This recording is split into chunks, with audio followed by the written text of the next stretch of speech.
Hello students, today in this video we are going to learn about the wood. हम इसमें use of would part 2 के video में है।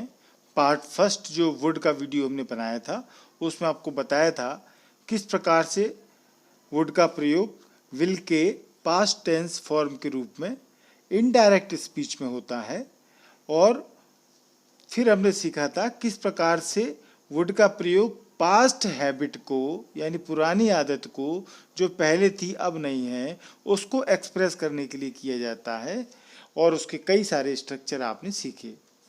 इस video में हम वुड की बारे में कुछ और एक्स्ट्रा जानकारी लेंगे। इस वीडियो में हम देखते हैं रूल 3 के रूप में। 2 रूल हम बता चुके हैं फर्स्ट वीडियो में। Would is used to express a polite request और सजेशन। ठीक है, वुड का उपयोग किया जाता है पोलाइट रिक्वेस्ट, विनम्र आग्रह या कोई सुझाव व्यक्त करने के लिए हम वुड का प्रयोग करते हैं। ये बहुत ही इम्पोर्टेंट और काम में आने वाला नियम है। बहुत इसका उपयोग स्पोकन इंग्लिश में होता है। तो वुड का प्रयोग पोलाइट रिक्वेस्ट को एक्सप्रेस करने के लिए इंट्रोगेटिव सेंटेंस में हम करते हैं। इंट्रोगेटिव सेंटेंस में इसका उपयोग होता है। यहाँ इसकी जगह हम विल का उपयोग भी कर सकते हैं, कुड का उपयोग भी कर सकते हैं। वुड और कुड को ज़्यादा फॉर्मल माना जाता है और ज़्यादा इसका उपयोग किया जाता है। अब हम किस प्रकार से विनम्र आग्रह पोलाइट रिक्वेस्ट इंट्रोगेटिव सेंटेंस में एक्सप्रेस करेंगे, ये हम इन सेंटेंसेस से देखते हैं। जैसे ये दिख रहा है आपको स्क्रीन पर, would you open the door please. Would you open the door please, कृपया क्या आप दरवाजा खोलेंगे। तो जब हम किसी से कोई काम कराना चाहते हैं और बड़े प्यार से विनम्रता से उससे बात करेंगे तो काम हो भी जाएगा। तो अधिकतर जब हम अच्छे से बात करें तो इंट्रोगेटिव सेंटेंस में इस तरह के सेंटेंस आते हैं और हम विनम्रता से उस बात को कहेंगे। यहाँ पर ये बात याद रखें कि जब हम इसको ऐसे बोलेंगे, ओपन द डोर प्लीज़, कृपया दरवाज़ा खोल दो, ऐसे भी बोल सकते हैं। पर ये जो वुड लगा करके इसी सेंटेंस को हमने बोला है, इससे ज़्यादा विनम्रता दिखती है। ठीक है, would you open the door please. अब अगला देखें, would you go with me, क्या आप मेरे साथ जाएंगे। तो यहाँ पर यदि इसी सेंटेंस को विल का उपयोग करके बोला जाता, will you go with me, क्या तुम मेरे साथ जाओगे, तो इससे ज़्यादा विनम्रता हमको वुड से दिखती है। Would you go with me. ठीक है, would you be kind enough to land me your dictionary, क्या आप अपनी डिक्शनरी मुझे उधार देने के प्रति दयालु होंगे। तो इन सेंटेंसेस से आप ये दिमाग में क्लियर रख लें कि जब हम इंट्रोगेटिव सेंटेंस का उपयोग करते हुए किसी से विनम्रता से कोई चीज़ मांगते हैं, कहते हैं, तो हम वुड का उपयोग करेंगे। ठीक है, तो ये हम इसमें बहुत से ऐसे सेंटेंस देखेंगे। Would you please land me your bicycle, इसमें ये योर 2 बार आ गया है, इसको थोड़ा सा एक बार कर लेते हैं। Would you please land me your bicycle, क्या आप कृपया मुझे अपनी साइकिल उधार देंगे। यानी वुड आपने लगा दिया तो आप मान के चलें कि उस सेंटेंस में विनम्रता आ गई। एक बार को यदि आप इसमें प्लीज भी नहीं लगाएंगे तो भी काम चल जाएगा। प्लीज से और मिठास आ जाती है, पर बिना प्लीज के आप बोलेंगे तो भी उसमें पोलाइट रिक्वेस्ट ही शो होती है। अब ये एक would you like to have a cup of coffee, ये सेंटेंस अब बहुत से लोग इस्तेमाल करते हैं, क्या आप एक कप कॉफ़ी लेना पसंद करेंगे। तो वुड यू लाइक ये एक फ्रेज होता है, इसका हम अभी बताएंगे आपको स्ट्रक्चर और sentence. Would you please listen to me, क्या आप कृपया मुझे सुनेंगे, मेरी बात को सुनेंगे। वुड यू गिव मी, ये भी 2 बार हो गया। Would you give me a cup of T please, क्या आप कृपया मुझे 1 कप कॉफ़ी देंगे। Would you look for my lost purse, तो ये जितने भी सेंटेंस हैं इनसे आपने देखा किस प्रकार से हम विनम्रता पूर्वक इंट्रोगेटिव सेंटेंस में वुड का यूज करेंगे। Would you please shut the door, कृपया दरवाजा खोलेंगे, बंद करेंगे। Please, would you please shut the door, क्या आप कृपया दरवाजा बंद करेंगे। Would you accompany me to the railway station, क्या आप रेलवे स्टेशन तक मेरे साथ जाएंगे, चलेंगे। Would you send me an application form, क्या आप मुझे एक एप्लीकेशन फॉर्म भेजेंगे, भेजना चाहेंगे या भेजेंगे। Would you sing at the concert tomorrow, क्या आप कल कंसर्ट में गाएंगे, गाना चाहेंगे या गाएंगे। Would you like to spend this evening with me, क्या आप मेरे साथ ये शाम गुजारेंगे। तो ये सारे सेंटेंस एक ही बात शो कर रहे हैं कि हम किसी से कोई बात पूछ रहे हैं इंट्रोगेटिव सेंटेंस में, और उसमें पोलाइटनेस के साथ में उस बात को पूछ रहे हैं, विनम्र आग्रह करते हुए हम उस बात को पूछ रहे हैं। अब इसमें हमने ये जो सेंटेंस आपने देखे, इसमें पोलाइटनेस किस प्रकार से, वुड, फिर हमने वुड लाइक भी देखा, प्लीज लगा करके भी देखा। अब यहाँ पर ये स्ट्रक्चर बहुत स्पोकन इंग्लिश में यूज होता है, आप इसको याद रखें। इसमें हम उपयोग करेंगे वुड लाइक टू और शुड लाइक टू। सब्जेक्ट रहेगा, कर्ता रहेगा, फिर वुड शुड, फिर लाइक टू, फिर V1 यानी कि मेन वर्ब की फर्स्ट फॉर्म, और उसके बाद ऑब्जेक्ट आएगा। ठीक है, तो ऐसे सेंटेंस जो होंगे वो क्या व्यक्त करते हैं, उनके आखिर में क्या आता है, ये हम बता रहे हैं। इनसे ये व्यक्त होता है इच्छा होना, कोई काम की इच्छा होना, इच्छा करना, चाहना, चाहिए होना, करता है, ये भी अर्थ होता है करना है। इनके आखिर में ये ना चाहूँगा, ना पसंद करूँगा, इस तरह के वर्ड आते हैं। ठीक है, वुड लाइक को वांट का सभ्य रूप माना जाता है। ठीक है, वांट माने भी होता है चाहना, ठीक है, परंतु वांट से जब हम किसी वाक्य को व्यक्त करते हैं तो उससे ज़्यादा सभ्यता, पोलाइटनेस जिसको कह सकते हैं, वो हमें इस वुड लाइक से दिखती है। तो कर्ता यदि सेंटेंस का यहाँ पर ये याद रखें आई और वी हो, तो वुड लाइक के स्थान पर उसी अर्थ में शुड लाइक का भी प्रयोग किया जा सकता है। अब आप, क्योंकि आपको लगेगा कि यहाँ पर हमने वुड और शुड दोनों को रख दिया, तो एक ही अर्थ होता है। ठीक है ना, बस इतना सा है कि आई और वी है तो उसके साथ में हम शुड का प्रयोग कर सकते हैं। और यदि आप वुड और शुड दोनों को एक्सचेंज करके कैसे भी उपयोग करें तो भी कोई प्रॉब्लम यहाँ पर इतनी बंदिश नहीं है, क्योंकि आजकल कन्वर्सेशन में जो चल रहा है वहाँ पर would like to, should like to दोनों ही एक्सेप्टेबल है, आप कोई सा भी यूज कर सकते हैं। बस ये है कि आप इनका यूज करना सीख लें। एक बार आप इनका उपयोग सीख लेंगे करना तो बहुत आसानी होगी आपके लिए अंग्रेजी बोलना, क्योंकि ये बहुत ही ज़्यादा आते हैं। ऐसे सेंटेंस होते हैं जो हम ज़्यादातर बोलते हैं, पर डे बोलते हैं, सुबह से रात तक, शाम तक बोलते हैं। ऐसे सेंटेंस इस वुड लाइक टू और शुड लाइक टू के अंतर्गत आते हैं। इसलिए इसके प्रयोग के आप अपने मन से कॉपी में 20-50 सेंटेंस लिख करके देख लें, खुद बनाएं, तो आप बहुत जल्दी सीखेंगे और आपकी ज़बान पर वुड लाइक टू और शुड लाइक टू आने लगेगा। जैसे अब इन सेंटेंस को देखें, मैं एक कप चाय और लेना चाहूँगा। जनरली घर में ऐसा काम होता ही है, एक कप चाय और चाहिए, कॉफ़ी और चाहिए, तो उसको हम कैसे बोलेंगे, I should like to have one more cup of tea. I should like to have one more cup of tea. वह तुमसे अंग्रेजी में कुछ कहना चाहेगा। He would like to say to you something in English. He would like to say to you something in English. तो हम would like to, should like to का इस तरीके से उपयोग करेंगे। आप चिंता न करें, बहुत सेंटेंस कराने वाले हैं हम। मैं इस मुकाबले में भाग लेना चाहता हूँ या मैं इस मुकाबले में भाग लेना चाहूँगा, एक ही बात है। इसको हम अलग अलग तरीके से कोई बोल सकता है, इस मुकाबले में भाग लेना चाहता हूं या चाहूंगा। तो हम इसको कैसे बोलेंगे, I should like to take part in this competition. I should like to take part in this competition. मैं धारा प्रवाह अंग्रेजी बोलना चाहता हूं। अब ये तो हर स्टूडेंट की चाह रहती है कि वो फर्राटेदार अंग्रेजी बोले, धारा प्रवाह यानी कि बिना रुके एकदम से बोलता चला जाए। तो मैं धारा प्रवाह अंग्रेजी बोलना चाहता हूं।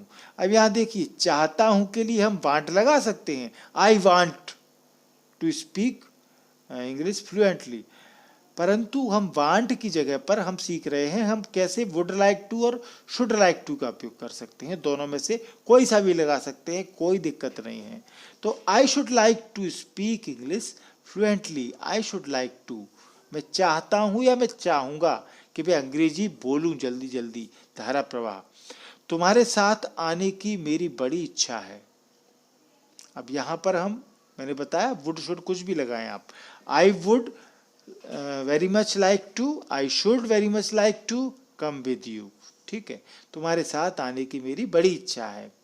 पहले वह तुमसे एक सवाल पूछना चाहेगी, यानी चाहता है, इच्छा है, चाहेगी, तब हम would like to should like to का उपयोग करेंगे। First she would like to ask you one question. First she would like to ask you one question.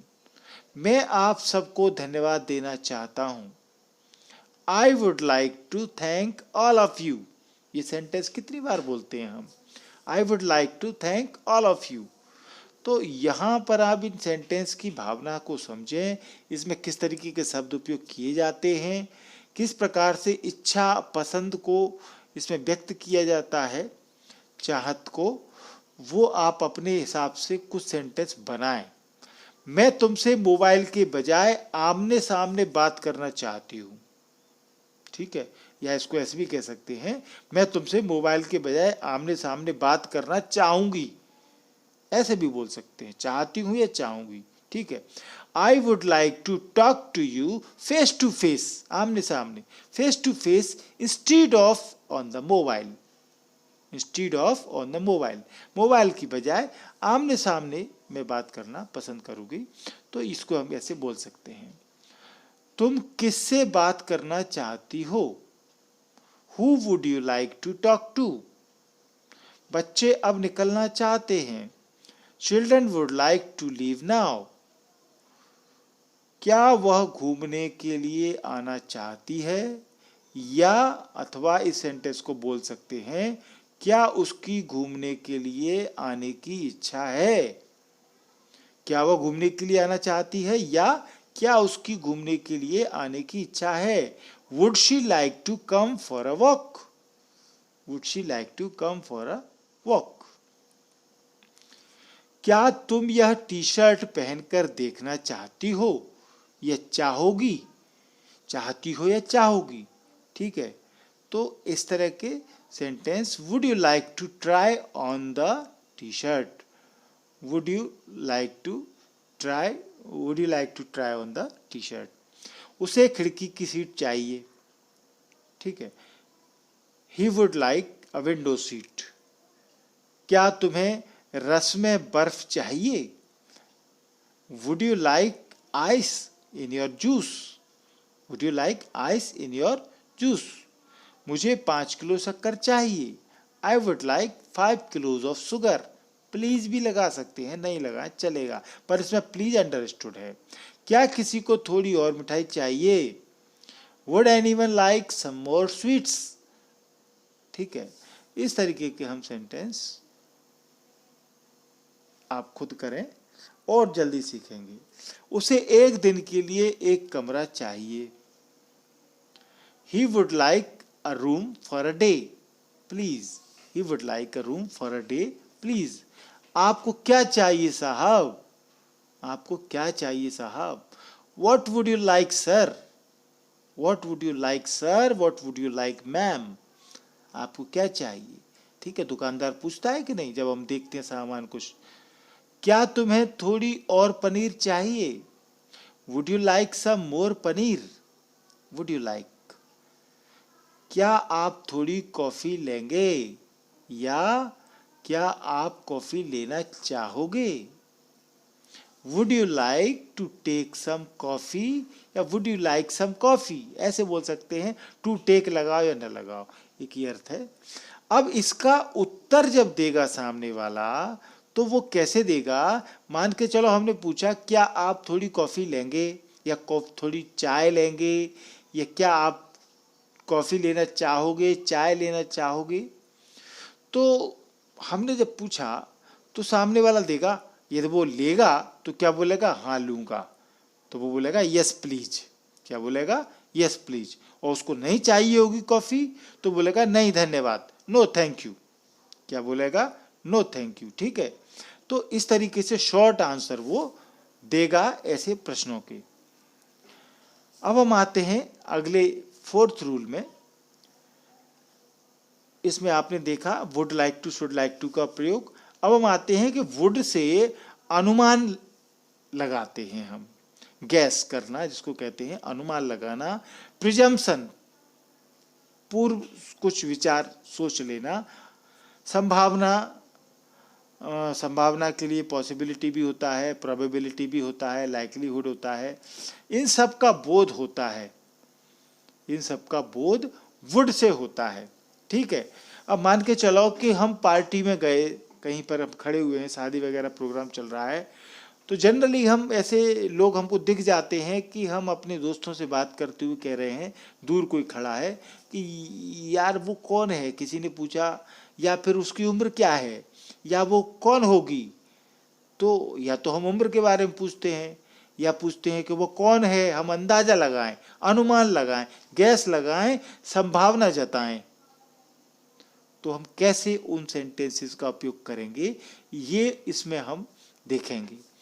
जैसे ये क्वेश्चन पूछा, हमको कोई दिख रहा है, कोई लड़की या महिला दिख रही है, क्वेश्चन आता है व्हाट इज हर एज। पूछा उसकी उम्र क्या है, किसी को नहीं पता क्या है, हम पूछ रहे हैं व्हाट इज हर एज, ये प्रश्न बनता है।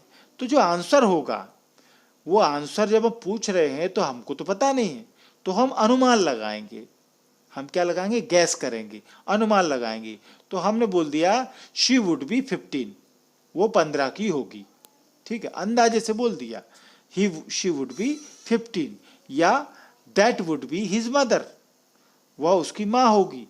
कोई पूछा कि वो महिला कौन है, हु इज शी, तो that would be his mother, वह उसकी माँ होगी, वो 15 साल की होगी। ये सब बातें जब हम अंदाजा लगा के किसी सामने वाला जो दूर है उसके बारे में अनुमान लगाते हैं, तो इस तरीके से हम वुड बी या वुड का प्रयोग करते हैं।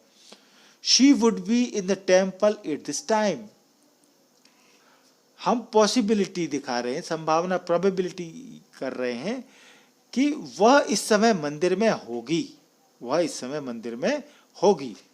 She would B cooking now, वह इस समय पका रही होगी। ठीक है, वह इस समय पका रही होगी। तो हम इनमें, अच्छा इन सेंटेंसेस के आखिर में देखिए क्या आता है, होगा, होगी या होंगे, इस तरह के सेंटेंस में ये शब्द आते हैं। तो इनका स्ट्रक्चर कैसा है, सब्जेक्ट है, फिर वर्ब है। अब वर्ब में हम वुड बी का उपयोग कर रहे हैं। ठीक है, अनुमान लगा रहे हैं, गैस कर रहे हैं, संभावना कर रहे हैं, तो वुड बी का उपयोग कर रहे हैं। और फिर इसके बाद में अदर वर्ड्स लगा रहे हैं जो कि नाउन होंगे या एडजेक्टिव होंगे। अंत में होगा, होगी, होंगे, इस तरीके से आता है। She would be about 60 now, वह अब 60 की होगी। ठीक है, हम अनुमान लगाते हैं, गैस कर रहे हैं। She would be about 60 now. When the telephone rang, he said that would be Manoj. Phone की घंटी बजी, जब फोन की घंटी बजी तो उसने कहा मनोज होगा।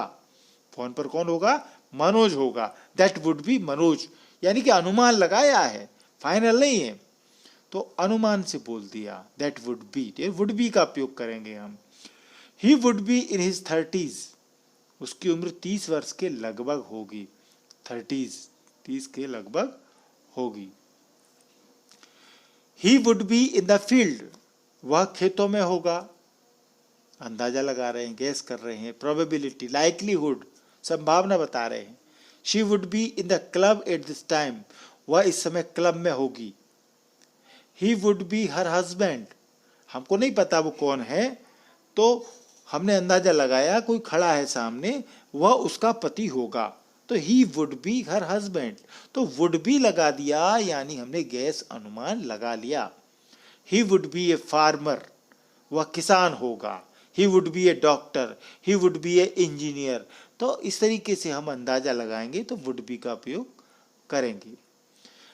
अब किसी व्यक्ति या वस्तु के संबंध में अनुमान इस प्रकार लगाया जाता है, जैसे जब हम अनुमान लगाते हैं तो अभी भी बताया था और दोबारा बताते हैं कि क्वेश्चन पूछे जाते हैं तो आंसर किस प्रकार से अंदाजे में निकल के आते हैं, अनुमान में निकल के आते हैं।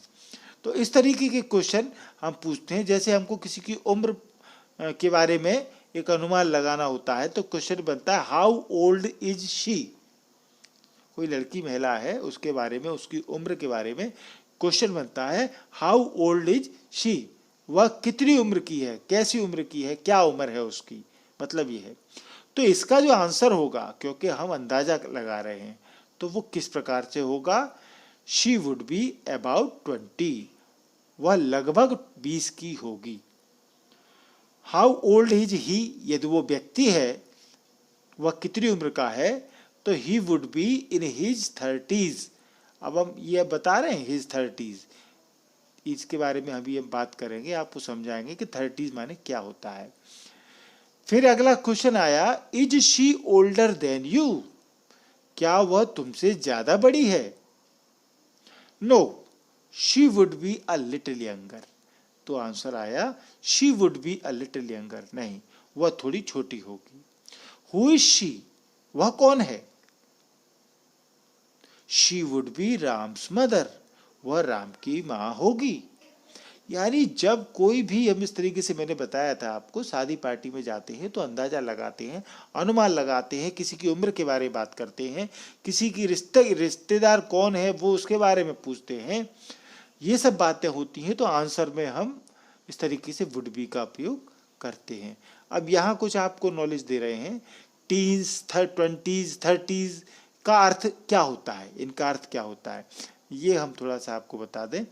टीन्स यदि वो बोलते हैं शी वुड बी टीन्स, तो टीन्स का मतलब हुआ कि वो 13 to 19, 13 से 19 साल के बीच की होगी। 20s यदि बोला है तो इसका मतलब क्या है कि वो 20 to 29, 20s मतलब 20 to 29 के लगभग का जो एरिया है वो है। 30s है तो 30s का मतलब 30 to 39, 40s है तो 40 to 49, तो इस प्रकार से हम ये 30s, 40s, 20s का इस्तेमाल करते हैं। ये आपने देखा। ये वीडियो आपको अच्छा लगा होगा, निश्चित तौर से मुझे उम्मीद है। आपको वुड के बारे में अभी बहुत कुछ जानना है, आगे के वीडियो में हम बहुत कुछ बताने वाले हैं वुड के बारे में। आपको इतनी नॉलेज मिलेगी आपको कि अपने आप में फील होगा कि हम अंग्रेजी सीख रहे हैं। बस आप MP इंग्लिश क्लासेस को देखते रहें, सब्सक्राइब चैनल जरूर कर लें, इस वीडियो को लाइक जरूर कर लें। लाइक करने के लिए आपको सिंपल कुछ नहीं करना होता है, केवल आपको ये जो दिख रहा है इसको दबाना होता है। शेयर करना है वीडियो तो शेयर करें, डाउनलोड करके रख लेंगे तो आप ऑफलाइन देख सकते हैं वीडियो को। सब्सक्राइब जरूर करें, सब्सक्राइब करना बहुत सरल है। ये वीडियो के नीचे आपको अपने लाल कलर से सब्सक्राइब लिखा हुआ दिख रहा है, इसको आपको टच करना है। इसके टच करते ही सब्सक्राइब वाला बटन रेड कलर का इस प्रकार से वाइट कलर में बदल जाएगा, देखिए आप। और बगल में बेल आइकॉन है घंटी, उसको आप जरूर दबाएं, और उसके ऊपर सबसे ऊपर जो ऑल का ऑप्शन है वो दबा देंगे तो सारे वीडियो, मेरे सब वीडियो आपके मोबाइल स्क्रीन पर मेरे बनाते ही, अपलोड करते ही आपके मोबाइल पर पहुंच जाएंगे। और सब्सक्राइब जरूर कर लें, क्योंकि आप इंग्लिश आप सीखना ही है लाइफ टाइम, तो MP इंग्लिश क्लासेस के साथ साथ आप जुड़े रहें, आपको अच्छी अच्छी नॉलेज इंग्लिश के बारे में मिलती रहेगी। Thank you.